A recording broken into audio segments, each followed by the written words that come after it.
Mayhew.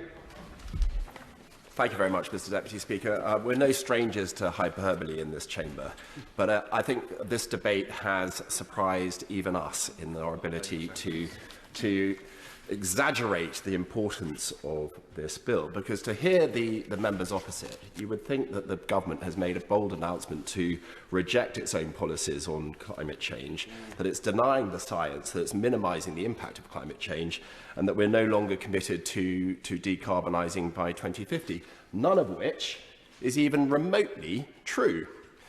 Nothing has changed in relation to the government's policy on climate change and decarbonisation in particular. In fact, the Prime Minister very recently reaffirmed them. The very substantial marker was passed just recently of the United Kingdom being the first economy, any major economy, to more than halve its emissions. That is a huge milestone. That's the kind of climate leadership which is important, not making virtue signalling announcements in this chamber or elsewhere. Countries around the world look at us because of what we do, and what we're doing is decarbonising and leading by example. And I take no lessons from the party opposite. When they were in power, I looked it up during the course of the debate, Mr. Deputy Speaker. In 2010, under their watch, the economy emitted 495.8 million tonnes of CO2 equivalent. Now it's 320 million tonnes and declining. That is as a result of conservative policies in action, where we accept the science on climate change, but we take positive actions on the really important thing, which is it's the amount of oil and carbon that we use that's important and not where it comes from. The Conservative record is incredibly strong on this, but we still recognise, as does the Committee on Climate Change, that we need oil and gas as part of our long-term future. Currently, as the Honourable Member for Banff-and-Buchan has pointed out, we use about 75% of our energy comes from oil and gas, comes from hydrocarbons. That is reducing, but it's on a trajectory to get to about 25%, even in 2050 and beyond. I will go. He's taking the Committee on Climate Change's name in vain, it seems to me, because they do not say that we need new oil and gas. They absolutely categorically say that more explorations of oil and gas is not compatible with our net zero obligations. So I don't understand why he's claiming something different from what they say. And when he was talking about the figures comparing emissions under a Labour government than under a Tory one, I'm no apologist for the Labour government, but I wonder if he'd actually put into that the calculations about consumption emissions. Did he actually work out whether or not emissions have gone down in the UK because we'd outsourced even more of our manufacturing to other countries on the other side of the world? Appropriately for the intervention, the Commission on Climate Change gives us the science, and it's the political decisions are taken in this House. And we're not talking about an increase in exploration. What we're talking about is a managed reduction, a reduction of 7% per annum. So moving on, we've got the question here. It's not whether we have oil or gas, yes or no. We know that we need oil and gas certainly now, certainly for the period of transition between 2024 and 2050. But even beyond 2050, we're going to need about 25%, according to the Committee on Climate Change, of our energy uses are still going to come from oil and gas. So it's not oil and gas or yes or no, it's where should that oil and gas come from? So if we do need to supply this economy with oil and gas, it's my belief that we should use UK oil and gas, and there's reasons for that. The first reason, Mr. Deputy Speaker, is that that industry employs 200,000 people. I would prefer for that employment to remain within the UK economy rather than exporting it to Russia or to Qatar or to Saudi Arabia or other oil-producing and gas-producing countries. I think that is a reasonable position, given that our consumption is required for the future. The second reason is geopolitical. We need an alternative to Russian, in particular, gas in this country. But it's not just this country. I quite accept the points made earlier by members of the opposition that oil and gas is a global market and that 80% of North Sea oil is exported to Europe. But emissions are global, but so are the geopolitics. It is right, and it is in our strategic interest that Europe, in addition to the United Kingdom, has a viable alternative of hydrocarbons than Russia.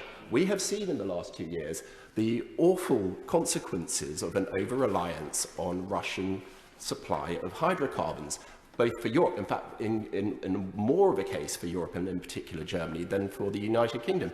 We've become a net exporter of gas to mainland Europe, a little bit from the North Sea, but a lot of it has come from Milford Haven. It's been Qatari liquid natural gas being imported into our country and then transported by the connectors to mainland Europe because they are sucking up very polluting liquid natural gas because they don't have a viable, cleaner alternative, which North Sea gas would provide. Yes, I will give way.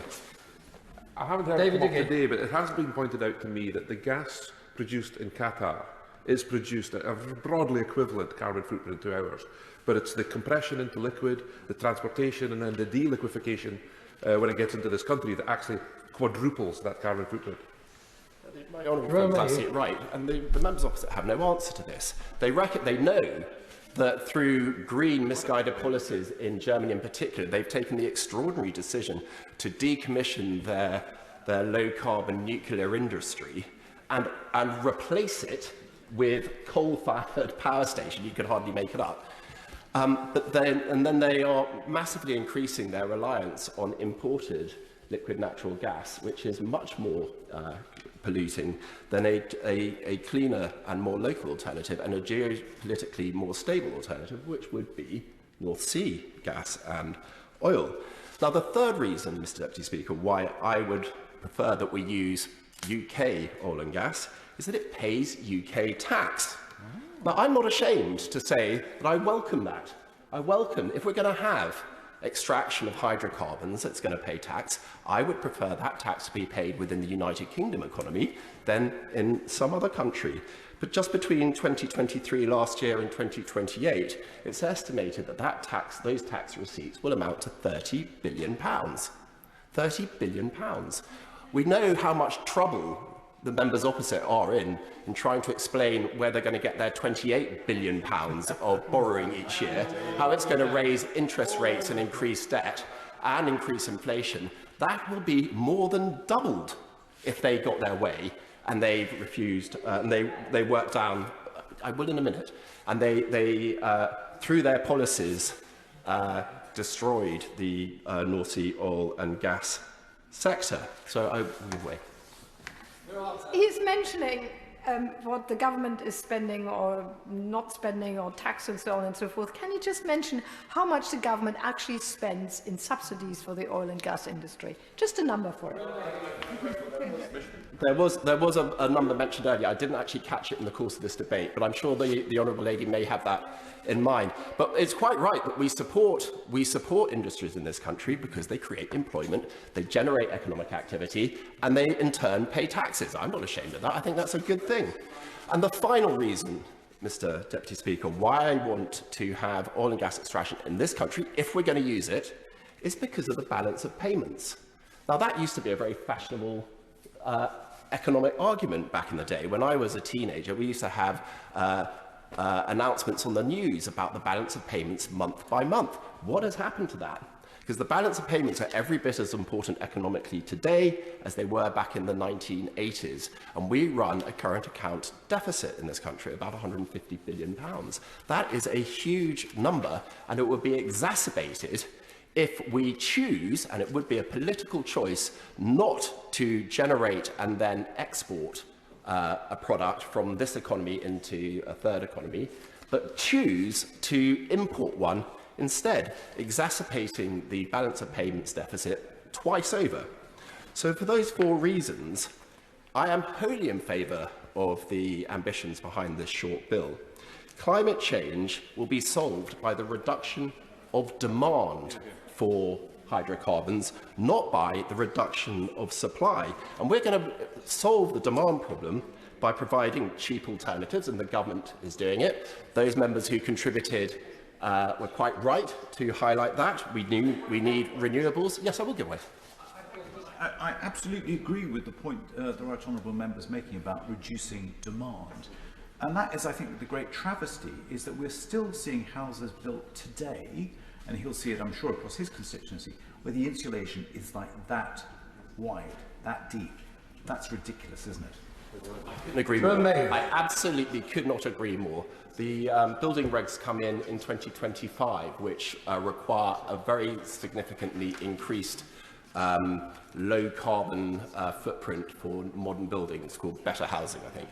And it's deeply frustrating personally that wasn't brought in earlier, and the sooner it comes in, the better. Because we have the 28.5 million existing houses that we have, domestic houses in Britain, and the challenge of retrofitting insulation. There have been some good points made by members opposite about the need to improve the retrofitting, and there is scope for the government to incentivise further insulation of private houses, to go in with the very successful scheme that they have in place already for public sector buildings and public sector housing.